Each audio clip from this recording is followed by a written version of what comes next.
Hey everybody, welcome back live at Drew's House Joppa Afternoon Drive. Hope you're all doing well out there. Can you believe it's that time of year? The Newburyport Documentary Film Festival is back. It is really a long-time staple of this community. It's like something everybody looks forward to every year. You can just, I see the signs around town and people are talking about it. A lot of chatter, as always, and specifically a lot of chatter about this year. I am here with the program director, James Sullivan. Say hello, James. How's it going, Drew? There you go.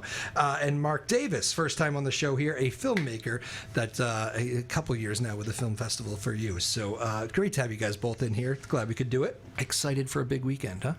Yeah. What do we need to know about this year? So last year was our 20th anniversary, so that was a big milestone for us. And I know people say this all the time, like, you know, oh, my new album is my best one yet or whatever, but I do feel strongly, and I think Mark would agree. Mark was part of the selection team, what we call the selection team, which is a few of us who watch basically everything that gets submitted to the festival and decide what we want to, curates the festival, decides what we want to end up showing. And Sure. I do feel pretty strongly that this might be our best year yet in terms of quality of the lineup. That is high We had praise. 200 films to pick from this year, too, so it was a big job. 200. Yeah. Okay, so that number is not going down at all. It actually went up quite a bit this year. There's, the ease of access to making a documentary film is, the bar is lowered, so people can edit at home and all of that stuff. We've known that for years, but for whatever reason, there's been, I think probably post-COVID has something to do with it. Yeah. There's been an explosion of, I've heard anecdotally that other film festivals are also getting inundated with submissions, wanting their doc films to be shown. Yeah, and that is a good point. People can make them in so many different ways. Just the cell phone, right? Sure. I mean, we've seen some things. Mark, have you? Does a filmmaker kind of look down upon the ease of some of these films that can be made? The way of getting there, I guess. Not really. I look at it as the evolution of the language. People are making films in a different way than they used to. I think they get better. I think that there's less exposure for a lot of documentary filmmakers, with the constriction of public television and all that. Film festivals are more important. It's a better way to get them in front of distributors and to help them get into the business if that's what they want. Yeah. The difference between the way Mark and his peers operated for decades with huge film crews and huge cameras, and the sort of shoot from the hip. Not that all the films are like that; they're not. But the fact that that's available is a huge change, and but it makes for more, in a lot of cases, more intimate films. Yeah. When you're talking about 200 to get through, I mean, I know you've been doing this, year after year, and you take a lot of pride in it. So, I mean, at some points, I know it's a grind to get through some of them because you take so much pride in it. You want to make sure you give each one its due. Right. Is it stressful at times? I mean, I'll let him answer that because he's only been doing it for a couple of years. It can kind of wear you out after a while, but it's also interesting because the more you watch, the more you understand about what films can be and what the range is of what you're looking at. Yeah. And then you use what you already know about. It's for me, it's a way of using stuff that I knew, but I didn't know that I knew about filmmaking when I watch a lot of other people's films. Oh, so you're still learning stuff is what you're saying. I am. I'm learning. It's a whole new way of thinking about films for me because I'm the audience now. Yeah, that's right. Exactly. But always kind of thinking like a director, right? And a filmmaker. Yeah. And there are some films, within 10 minutes, it's not going to go. Yeah. You can't. It has to work from the beginning, or it's a problem. They're like, what's like a glaring thing? I don't want you to get too inside baseball, but like if you're watching a film and you're like just something that drives you nutty, like I can't sit through a film if that's going to be. Well, that's one, sort of like, no, seriously, if if it's 10 minutes in and you're still like, what's this about? That's a good point. Hard, Yeah, takes a lot to get there. There's a lot of backstory before you get to the story. Yeah. It's really a structure problem. That's with right. A lot of films. I mean, I'm a journalist, obviously. I write for the Globe, and it's a similar structure problem. Like, a lot of people do lead with the backstory and take forever to get around to, like, why are we actually doing this story? Sure. Whereas there's a more artful way to structure it where you can kind of establish what the story is about and then go back to the backstory, which is fine. And in most cases is probably better. You probably know. I run into this in news writing a lot. It drives me crazy if, like, you didn't give me the who, what, when, where, and why.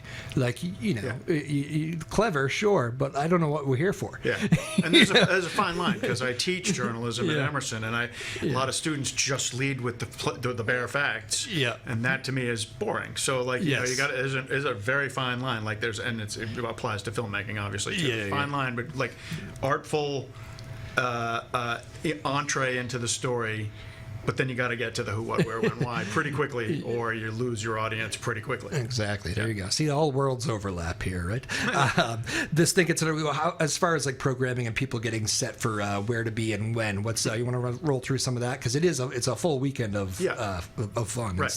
Tell us about that. Yeah. So first of all, I should say the website is www.nbpt.docufest.org. Yep. It's kind of a mouthful, but if you Google us, you'll find us. Newburyport Documentary Film Festival. The whole lineup is there on the homepage. The festival starts on Friday afternoon with our Yes Awards, which is Young Emerging Filmmakers Showcase, which we've been doing for 5 years. That's been a hit, right? I feel like It people are has. talking about that a lot. Yeah. Yeah, and so we have expanded to inviting student-based college-level filmmakers to submit their work from the greater sort of Boston area out to New England, and now we're getting filmmakers from California that are coming out here who are showing their films. And that's a free event, so that's like sort of a kickoff thing at the screening room at 3 o'clock on Friday. And then our Friday, Saturday, and Sunday night films are all at the Firehouse. There's screenings throughout the day at both the screening room and the Firehouse, and some other free events. Cool. All right. So that's what people need to know. And Mark, anything you love that you've already seen? Any particular? I mean, Well, there's only so much you can give away. I know. You do tend to fall in love with a couple of them once in a while, and also with the filmmakers. That's one of the things that I've discovered is so great about this. Is I've, in a couple of cases, made connections with people that I still have relationships with. They're younger than I am. I know a little bit more about the business, and I can help them with it. But there's one new one this year. It's about a sewage treatment plant in Maine, and you might think that would be a hard sell, and it is. But the filmmakers have made the most endearing and entertaining film out of this. Funny characters, really great, but it's also a serious film. Okay. And when you meet them, you understand how they did it. We did our preview event last month, which we show the trailers for all the films, and that one, you know, I introduced it by basically saying, like, you know, if we just tell you what the subject is, you're going to go, why would I go see that? But Mark has been a huge champion for this film, really befriended, as he said, the filmmakers, and it is a very funny, witty, well-made film about wastewater treatment. And, so I said, here's the trailer about poop. Yeah, there you go. Yeah, I can see that very well. And you did that to me last year too. I remember, like, some of these topics. Yeah. If I just told you the That's title, right. your mind may probably not going to go to the right place. But But that's why our preview event has become such a big success. We only started doing that maybe 6 or 8 years ago. Yeah. But we realized that, like, by actually showing a room full of people at the Firehouse all the trailers, that really gets people excited, and hopefully they spread some word of mouth. Like, they tell their friends, oh, I saw these 3 trailers looked like the best films, and, you know, this year we had people vote on their favorite trailer. So, you know, it helps a lot rather than just reading a 2-sentence synopsis. Gotcha. James Sullivan, program director. Mark Davis, filmmaker. Newburyport Documentary Film Festival here this weekend. It's not lost on me that you guys do what's the official title again for the young filmmakers?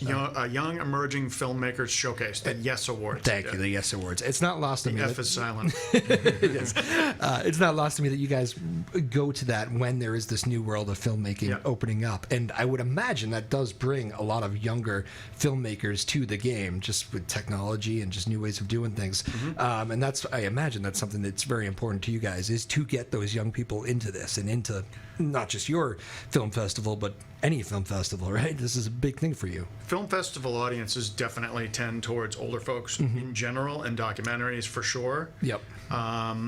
But so yes, absolutely, Drew. What you just said is absolutely imperative for us and all other film, basically all of the arts. I mean, you hear this about the theater or whatever, you know, like No how doubt. are we going to bring classical music? How are we going to make sure that younger people come to the symphony or whatever? We hear it all the time, and it's true. Well, I should point out that we've set up some pretty fruitful internship programs with local schools, Suffolk University in particular, where film students, they have a documentary film program, and they've provided us with interns the last few years, and one of them, Kelly Maloney, has now. He'll be showing his second film. He's still interning with us, but he also is making really good short films. Wow. And his current short film that's going to show in one of our blocks of short films this weekend is about Keytar Bear. Yeah. So it's like behind the scenes of Keytar Bear, who's this, mysterious but cult. Did he give him access, Keytar? He did, yeah.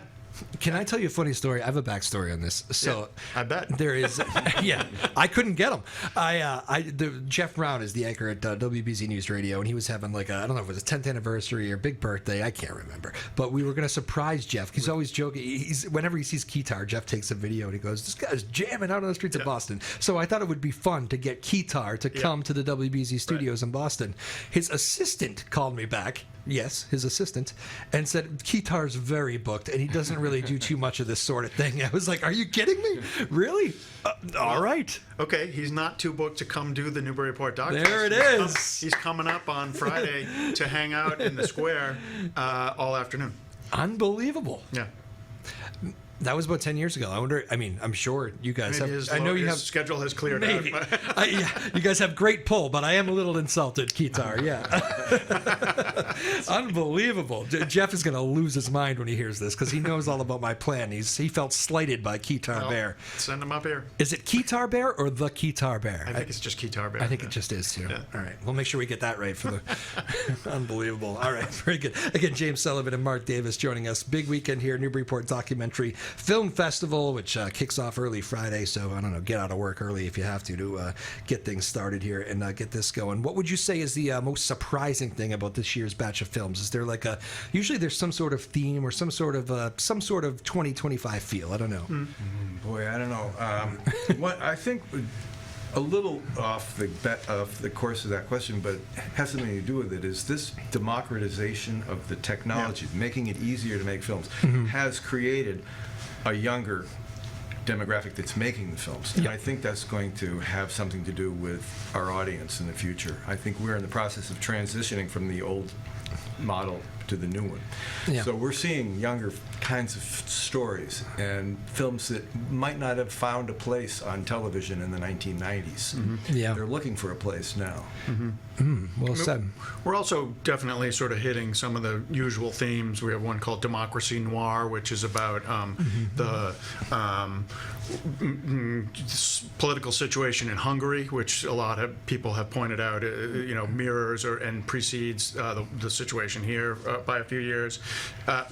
We have one called The Budapest Diaries, which is about Holocaust survivors. It's a unique telling of that story, which of course there's been loads of documentaries made about that particular period of history. So we do see similar films. When we see them like those, we're looking for unusual tellings of familiar stories, which those two films are good examples of. So there's a really good mix of, like what Mark just said about, sort of a younger, more dynamic style of filmmaking or younger subjects, and sort of the classics of documentary, social issue type stuff. And it's something you and I have talked about before on this show, but when we come from the journalistic background, it's always fair and balanced, both sides, work each side of the issue. Right. You don't necessarily have to do that with when you're doing a film like this, right? I mean, you can take a stance and make a point, and that's a whole different game. And there's a bit of that. There's a bit of that too. And one of our best films is about psychedelic therapy for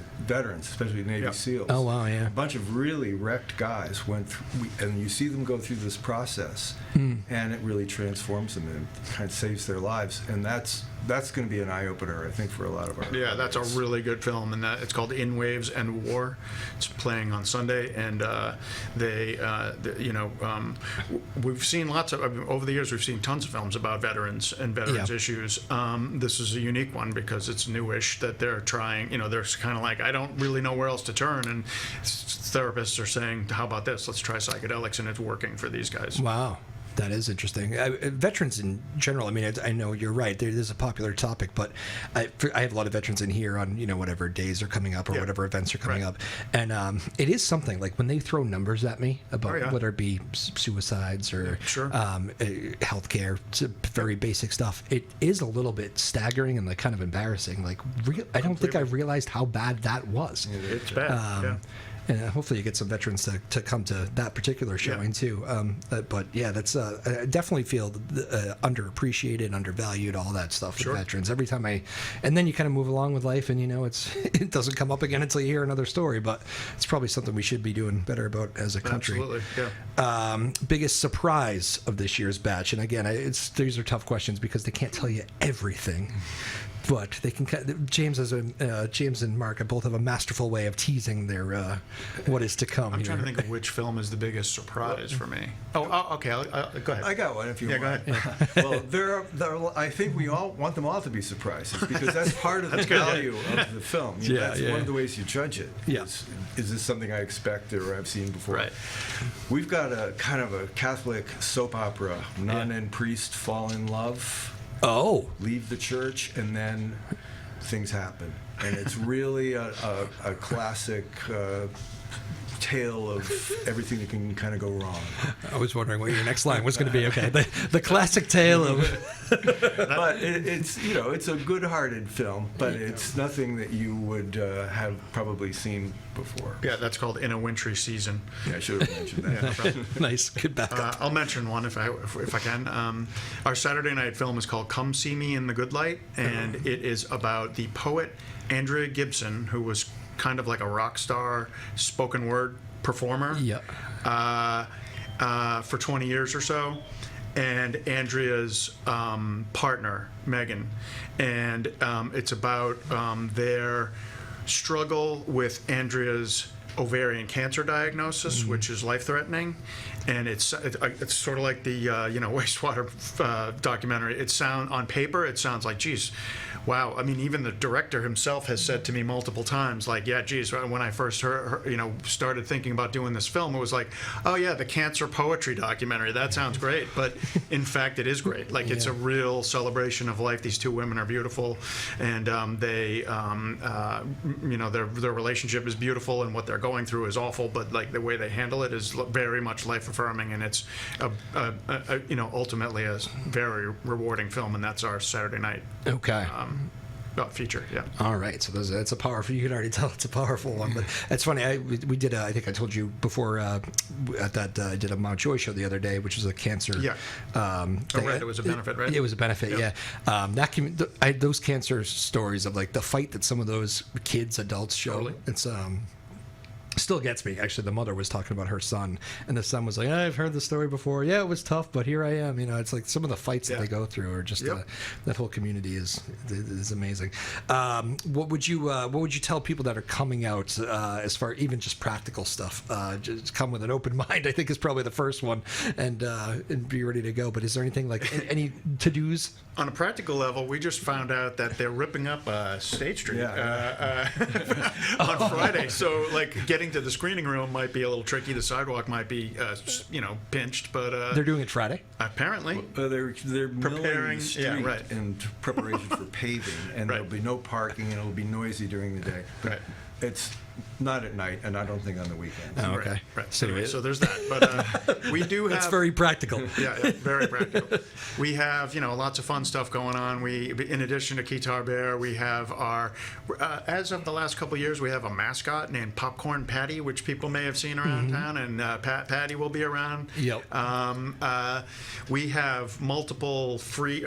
besides the Yes Awards, the Young Filmmakers Award event, we have multiple free ways for people to get a taste of the film festival if you've never been before. We have what's called the Filmmakers Roundtable on Saturday. I think it starts at 5:30, and that's upstairs at Joy Nest. We're taking over Joy Nest for an hour. Nice. And so all the visiting filmmakers, of which we have a lot, will be in conversation with me and whoever and the audience to hear about their films and their obstacles in making them, and a little bit of sort of commiseration, like what's it like to devote 4 years of your life or whatever to making a documentary. documentary, and those are great discussions every year. So that's at Joy Nest. And then on Sunday morning we have our work in progress session, which is another free event, which is also we have showing advanced looks at films in progress by two local filmmakers. One is from Newburyport and one's from Amesbury. Okay. And one is actually about a veteran, a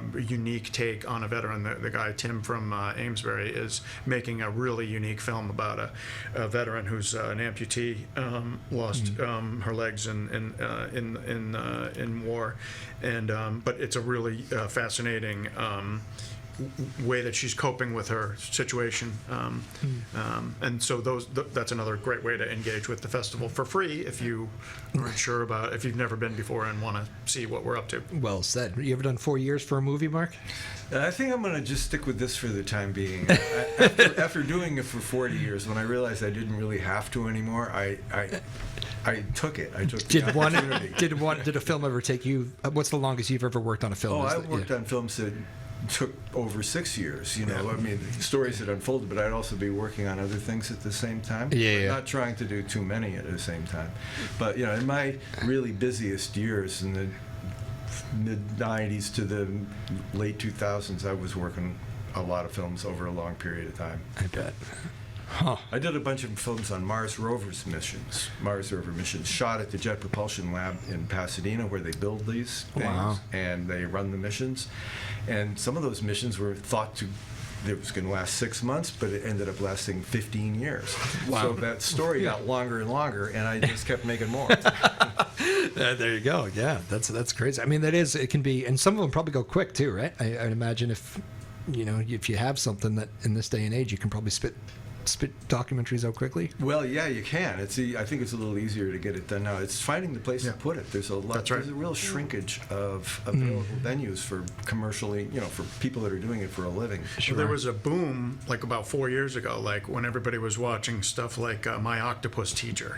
Certain docs that, like, for whatever reason grabbed the public's attention, and everybody's like, "Oh, you haven't seen that yet? You got to see that. It's on Netflix." And so, like 5 years ago, COVID had a lot to do with it. Everybody obviously was staying home, but I was there watching was a a lot. huge boom, and all, Netflix and Hulu and Apple were all buying up documentaries, and then they kind of realized, Netflix in particular went like, well, the highest ratings are for the true crime ones, so we're just going to buy those and ignore all the other ones.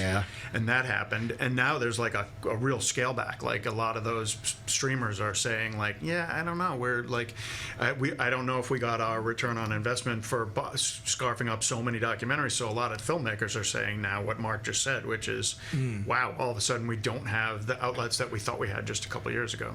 Okay, well, went through like a little boomlet, and now it's in a little bit of a lull. It's probably going to be an ebbs and flows thing, I would imagine, right? Some years will be. It depends on what the filmmakers are making the films about. I mean, there are a lot of distributors that are afraid to distribute some films that are against the current political orthodoxy, whatever that might be. That is a whole other conversation, right? Yeah. Did you guys do? I've been noticing a lot of. I know, like ESPN, for instance, has a knack for those like quick, short. Totally. Red Sox 2004. They do. I've seen 25 videos on that, I think of. But those seem to be very popular too, because it's a good way to like teach kids about your favorite team or whatever. I've probably mentioned this to you before, Drew, but in the obviously our festival, our big festival, is once a year in September. But through the year, I do this thing to keep us, in people's minds, called the Watch Club, which is a monthly YouTube-based. It's kind of like a podcast, but on video, similar to your show, where I interview filmmakers of current docs that have landed on streaming services that people are talking about. And we had the guy who made The Dynasty, which is the Patriots 10-part series that came out a year or so ago. And then we had Celtic City, which was the woman who made the 10-part history of the Celtics one last year. And those are some of my favorite ones for what you just said, like, awesome, amazing footage that you've never seen before. The Patriots thing had great behind-the-scenes stuff of Belichick and Brady that nobody had ever seen. And the Celtics, I'm a huge Celtics fan, and that series is fantastic if anybody's interested. I actually haven't seen that one. God, that's so good. Got to do that one. So well made, yeah. All right, cool. Well, that's good to hear. Before we go to, and actually, so you want to probably give a shout out to your volunteers. I know they've really helped make this thing we've got run, tons right? of them. We have more. I mean, I've been, me and Joanne Morris, who's now Joanne Biggio. You met her before. She was the the executive director until recently. Ann Craze. Joanne's still around and working as hard as ever on the festival, but she sort of stepped back a little bit. Ann Craze, our new executive director, has been phenomenal. And like Mark, we have a large handful of relatively new and essential volunteers who have joined in the last few years. It's a volunteer organization, so people come and go, obviously, but the people who have come in the last couple of years have been phenomenal and really, really adept at making this thing happen. And then we also do have like sort of the day of and weekend of volunteers who are willing to be ushers or that kind of stuff. So yes, of course, shout out to all of them. Yeah, without being able to name them all. Awesome. And if people want to jump on here last minute, again, the website is www.nbpt.ufest.org. And Newburyport Documentary Film Festival. Right. It's key to get all those words in order, right? Yes. That's what we talked about. Before we go, I do want to mention, too, you have a great thing going. I know I did a little bit of the story separately, but this protest music thing you got is a big hit here for all our greater Boston fans. Tell us a little bit about that. Sure. So my most recent book is called Which Side Are You On? 20th Century American History in 100 Protest Songs. I wrote it a few years ago. The whole idea of it is that if you think we all have when I say protest music, what do you think of? Woody Guthrie and Pete Seeger and Bob Dylan. Sure, Everybody does the same thing. Yeah. But the point of the book was that there's protest music from the 1920s. There's disco protest music. There's obviously punk was a whole protest movement. There's all kinds of protest music. Lady Gaga has done protest music, So that was the point of the book. And some friends of mine and I in the music community in Boston got the idea a few months ago to create a monthly series of Boston musicians singing with a house band, singing protest songs. And the shows have been phenomenal. We're moving into our 4th month this coming month, and lots of names that people who are interested in Boston music would recognize who are performing at the shows. Great diverse lineups, and each singer is doing one cover of a classic protest song plus one original song of their own that works as protest. Yep. So it's like if you come to one of those nights, you get, you hear. If you went to the last one, you would have heard "Rockin' in the Free World," but you also would have heard a bunch of new songs that the local singers have written that are all fantastic. And that was like a play. It wasn't even your initial idea, right? Didn't artists come to you and say, "I've also been writing one. I would love to play one of my own"? The original idea was just who wants to cover protest songs? Yeah. And then they all started saying, "Well, I have one," and I have one. Robin Lane said, "I have one," and different singers all said. John Butcher, the guitar player, said, lots of musicians said, I have a protest song. Yeah. And so I think that's actually worked out better for that reason. Like people leave the shows going, that was, saw a bunch of songs I knew. Somebody sang Strange Fruit, somebody sang, like I said, Neil Young or whatever, The Clash, but also, original songs that are now you're adding them to your playlist because they're phenomenal songs. Awesome, very cool. Well, I'm glad we mentioned that a little bit. Mookie's crying because he wants tickets, I think. Is that the? Mookie's always welcome. Yeah. Thank you guys for hanging out with me and the dog here today. My dog Mookie in the house. You appreciate it. James Sullivan, program director. Mark Davis, filmmaker. Newburyport Documentary Film Festival is this weekend. Starts right away there on Friday. So go online, go get your information, figure out where you want to be, and go check it out. It is always a great take. And 21 years now, huh? Does it feel like 21? Well, I've been with the festival for about 15. Feels like 30. Well said. Thanks for joining us, everybody, live at Truth's House. We'll see you next time. Thanks to Maeve. Appreciate you. Bye.